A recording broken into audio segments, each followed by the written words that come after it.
आनवैया हमरो सैया हम जवैया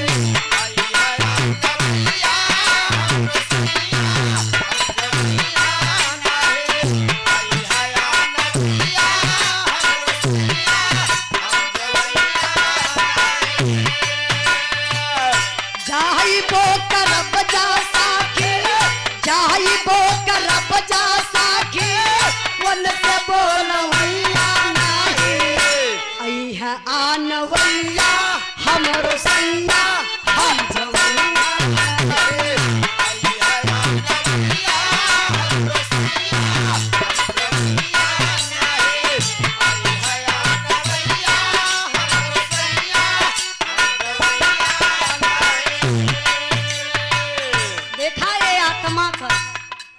कहत बा अइहा जबरी करी है तो चल जाई वो तो निश्चित है। एक एक पल एक एक घंटा एक एक मिनट आप लोग मौत के करीब जा रहे हैं। इसलिए वो दुल्हन आत्मा रूपी दुल्हन कह रही है जबरी करी है तो जाई जाए के जाई लेकिन एक काम और ना करबे का केतनो जखोदी है खदी है और गुद गुदई है जो तो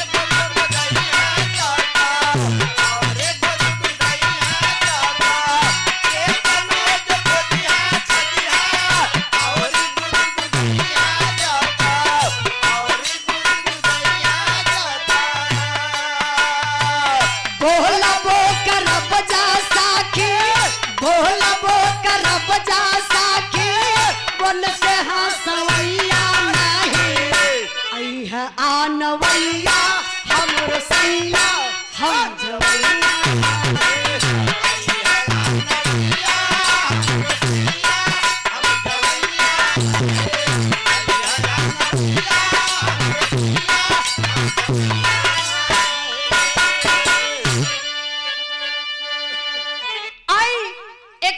मिनट का गीत आप लोगों के बीच में प्रस्तुत बा लेकिन बिरहा के बराबर रही।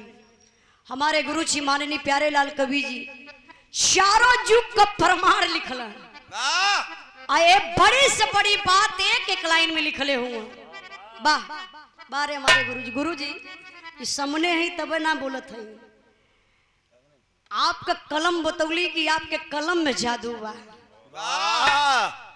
सच्चाई बा गुरुजी कलाकार देख के लिखला ये कई बिरहा लिखी है 10 कलाकार के लिखी है लेकिन 10 तरीके से लिखी है।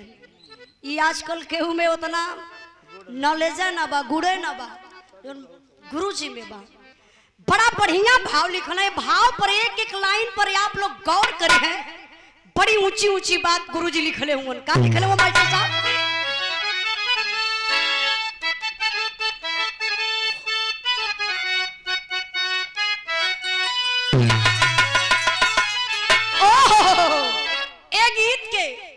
स्वर्गीय बेचन गुरु अपने जमाने में बड़ा लहाई के गावे लेकिन ये हमारा अंदाज बा क्या हमारा अंदाज बा मास्टर साहब अरे आंगने में फूला फूला घेरनवा ना दो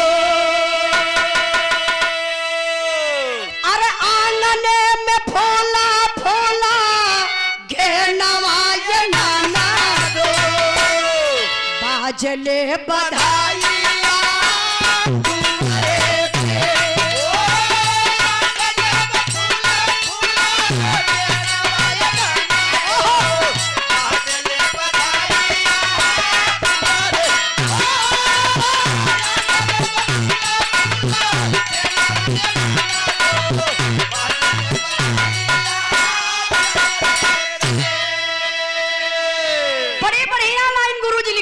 का लिखले मास्टर साहब अरे केहू नहीं छोड़ल चाहे भैया जहानावा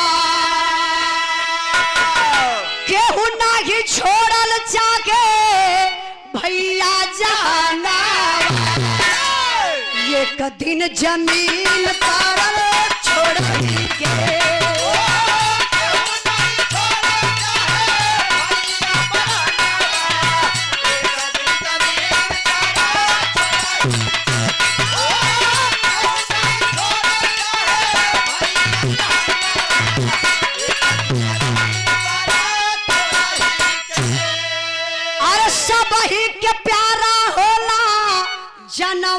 परनावा। अरे सब ही के प्यारा होला जनवा परनावा, फिर भी शरीर पर छोड़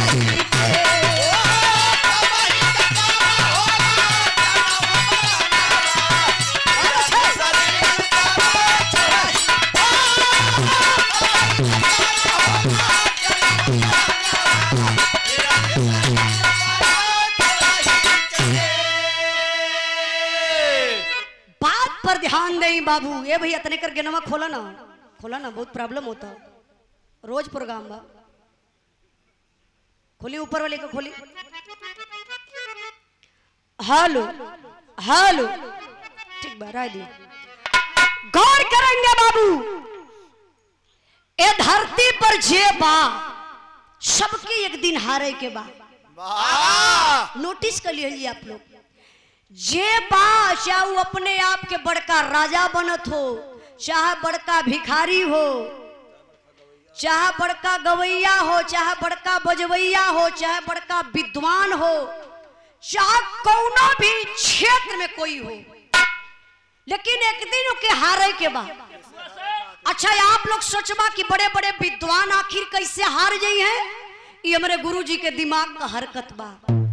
लिखत हुआ केहू नहीं छोड़ल चाहे जनवा परनवा, फिर भी शरीर पर छोड़ही के। का कोई चाहला कि हम मर जाई? कोई ना चाहला कि हम मर जाई, लेकिन आखिरकार में मरे के पड़ जाला। आप क्यों जी रहे हैं?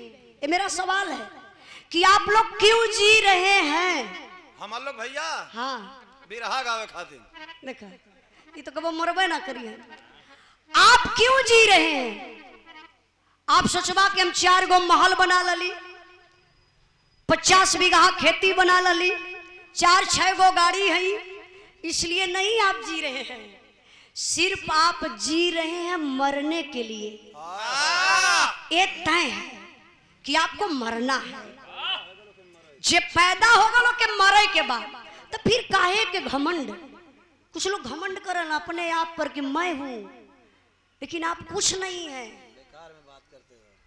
झूठाई का घमंड करते हैं। इसलिए मैं बताती हूँ कि आप जी रहे हैं तो सिर्फ मरना है। लेकिन गुरुजी बड़ी ऊंची लाइन आगे लिखत हुए सतयुग से। का मास्टर साहब लिखना? अरे हरिश्चंद्र सपाही से मुख मोड़ लिहाल, हरिश्चंद्र सपाही से मुख मोड़ लिहाल, वचनबद्ध होके राजा पाट छोड़ दिया। केहू नागी छोड़ चाहे बेटवा में हरिया, केहू नागी छोड़ चाहे बेटवा में हरिया, राजा के फाड़ छोड़ा ही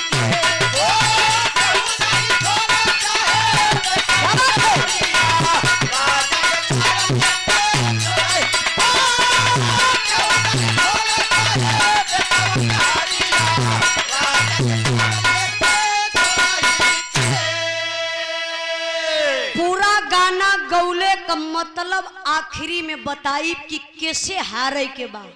उ के बलवान बा? राजा हरिश्चंद्र। ऐसन दानी की अपन राजपाट सब विश्वामित्र जी के स्वप्न में सौंप दलन। अपने कल्लू डोम के हाथे बिक गईलन, बनारस में मुर्दा फूके का काम कैलन। आखिर आप लोग सोचिए, एक राजा होकर के मुर्दा फूकने का काम किए। आज एक लावारिस लाश मिल जाए, कोई आम इंसान से कह दा कि ओके तनी ठिकाने लगा दे, तो केहू छुए के तैयार ना बा। लेकिन एक राजा होकर के मुर्दा फूकने का काम किए राजा हरिश्चंद्र जी। राजा हरिश्चंद्र जी से मुर्दा के फूकौलस? बनारस के मारे वाले बड़का विद्वान बैठल हुआ। अब एकर भाव आप लोगन की आखिरी में बताइए। अब आप लोगन का दिमाग हम लेके चलत बनी है के भट्ठा जरूले हो। अच्छा चाचियो घरे कहत हो कि हमारे जने हुआ है। अब वही ले छोड़ल है ना तब का तब मुंह से मुंह सटे ना देने तो के कैसे पता है? महाकाल अरे नशा उसा करही के ना चाहिए। ना ना भैया हमार नशा मुक्त है। नशा बहुत खराब चीज है चचा। हाँ यार पियत हो यहाँ ले कर धुआं आई। अब आप लोगों के हम लेके चलत बनी त्रेता में मास्टर साहब। अब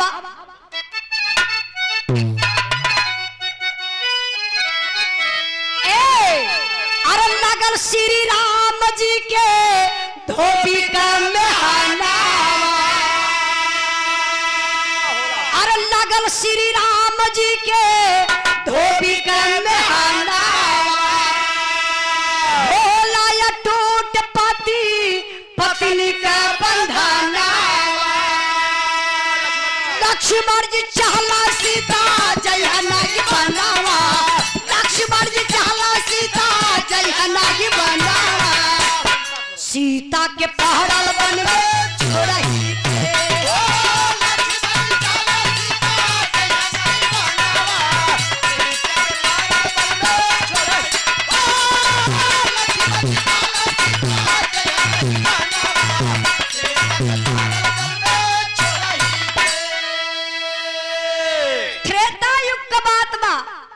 भगवान रामचंद्र जी के वनवास भइल रहल।